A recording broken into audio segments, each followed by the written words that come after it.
রাসূল করিম সাল্লাল্লাহু আলাইহি সাল্লাম বিভিন্ন হাদিসে বিভিন্ন রকমের হতভাগা মানুষদের সম্পর্কে বলেছেন লাইসা মিন্নি অথবা লাইসা মিন্না, যার অর্থ হলো তারা আমার উম্মত নয়, তারা আমার কেউ নয়। কোন সে হতভাগা মানুষ যাদের কিছু কিছু অপকর্মের কারণে, মন্দকর্মের কারণে রাসূল করিম সাল্লাল্লাহু আলাইহি সাল্লাম তাদের সম্পর্কে এত শক্ত কথা বলেছেন, তাদেরকে নিজের উম্মত বলে পরিচয় দিতে চাননি। সেই মানুষগুলো সম্পর্কে জানা, সে কাজগুলো সম্পর্কে জানা একজন মুসলিম হিসাবে আমাদের জন্য খুবই গুরুত্বপূর্ণ। প্রিয় দর্শক, আজের জন্য আমরা রাসূল করিম সাল্লাল্লাহু আলাইহি সাল্লামের হাদিসের ভান্ডার থেকে খুঁজে এরকম 15 শ্রেণীর মানুষকে আমরা বের করেছি, যাদের সম্পর্কে নবী আলাইহিস সালাম বলেছেন লাইসা মিন্নি অথবা বলেছেন লাইসা মিন্না, অর্থাৎ তারা আমার উম্মত নয়, তারা আমার অন্তর্ভুক্ত নয়, তারা আমার দলের নয়, তারা আমার কেউ নয়। কোথাও কোথাও বলেছেন আমিও তাদের কেউ নই।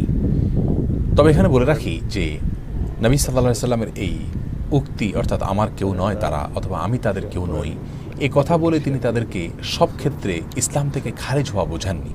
এ কথা থেকে আক্ষরিকভাবে বা বাহ্যিকভাবে বোঝা যাচ্ছে যে এর মাধ্যমে তিনি বোঝাতে চেয়েছেন তারা ইসলাম থেকে খারিজ হয়ে গেছে, আমার কেউ নয়, আমার উম্মত নয়, তার মানে তারা কাফির হয়ে গেছে, এরকমটি বাহ্যিকভাবে বোঝা যাচ্ছে। কিন্তু বেশিরভাগ মুহাদ্দিসদের মত হলো এবং বিশুদ্ধ মত হলো যে বেশিরভাগ ক্ষেত্রেই নবী আলাইহিস সালামের এই কথা ছিল সতর্ক করবার জন্য, সাবধান করবার জন্য, ইসলাম থেকে খারিজ হওয়া উদ্দেশ্য নয়। যে কাজের কারণে তিনি বলেছেন আমার উম্মত নয় বা আমার কেউ নয়, সে কাজটি যদি সাধারণ কবিরা গুনাহ হয় বা সাধারণ কোনো গুনাহ হয়, তাহলে সেক্ষেত্রে বুঝতে হবে যে এর মাধ্যমে তিনি ইসলাম থেকে খারিজ হওয়া বোঝাননি। এর থেকে এর মাধ্যমে বুঝিয়েছেন তিনি যে আমার আদর্শের অনুসারী সে হতে পারল না, বিষয়টি তিনি সাবধান করবার জন্যই বলেছেন। আর যদি সেই কাজটি কুফরি হয়, ঈমান বিধ্বংসী হয়, তাহলে বুঝতে হবে লাইসা মিন্না বলতে উদ্দেশ্য হলো তাকে ইসলাম থেকে খারিজ হওয়ার বার্তা পৌঁছে দেওয়া। প্রিয় দর্শক, রাসূল করিম সাল্লাল্লাহু আলাইহি সাল্লামের এই জাতীয় কথার মতোই আমরা কিন্তু সমাজে অনেক সময় মা বাবারা সন্তানদের প্রতি কোনো কারণে অসন্তুষ্ট হলে বলে থাকি তুমি আমার কেউ নও, যাও, তোমাকে আমি চিনি না। এই টাইপের কথা বলে কিন্তু আমরা প্রকৃত অর্থ বোঝাতে চাই না, বরং এর মাধ্যমে আমরা বোঝাতে চাই রূপক অর্থে যে তোমার প্রতি আমার মনক্ষুণ্ণতা আছে, আমি তোমার প্রতি মনে কষ্টে আছি, আমি তোমার প্রতি অসন্তুষ্ট আছি, তুমি চরম খারাপ কাজ করেছ, এই বার্তাটা আমরা তাকে দিতে চাই। প্রিয় দর্শক, আর দেরি না করে আসলে আমরা জেনে নেই কোন সে হতভাগা মানুষদেরকে নবী সাল্লাল্লাহু আলাইহি সাল্লাম বলেছেন যে তারা আমার উম্মত নয়, তারা আমার দলভুক্ত নয়, তারা আমার কেউ নয়।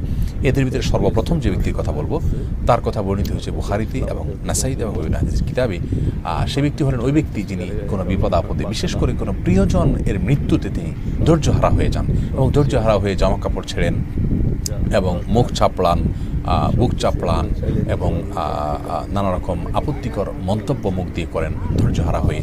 এই টাইপের মানুষগুলো সম্পর্কে নবী আলাইহিস সালাম বলেছেন এরকম কথা। আসুন জেনে নেই হাদিসটি। আব্দুল্লাহ ইবনে মাসউদ রাদিয়াল্লাহু আনহু বর্ণনা করেছেন যে রাসূল আকরাম সাল্লাল্লাহু আলাইহি ওয়াসাল্লাম ইরশাদ করেছেন, বুখারীতে আসছে, লাইসা মিন্না মান লাতামাল হুদুদা ওয়া শাক্কাল জুয়ুব ওয়া দা'a বিদাওয়াল জাহিলিয়া, অর্থাৎ যে ব্যক্তি নিজের গালে নিজে চপটাঘাত করে, অনেকে বুকে আঘাত করে, ওয়া শাক্কাল জুয়ুব জামার কলার ধরে টান দেয় অথবা বোতাম ছিঁড়ে ফেলে, ওয়া দা'a বিদাওয়াল জাহিলিয়া, এবং জাহিলি যুগের মানুষেরা বিপদ আপদ হলে, মানুষ মারা গেলে যেরকম আজে বাজে মন্তব্য করতে, এরকম আজে বাজে মন্তব্য করে, অনেকে মালাকুল মউতকে গালিগালাজ করে ইত্যাদি ইত্যাদি। বিপদ আপদে, মুসিবতে ধৈর্যহারা হয়ে এই টাইপের কাজগুলো যারা করে তাদের সম্পর্কে তিনি বলেছেন তারা আমার উম্মতের অন্তর্ভুক্ত নয়।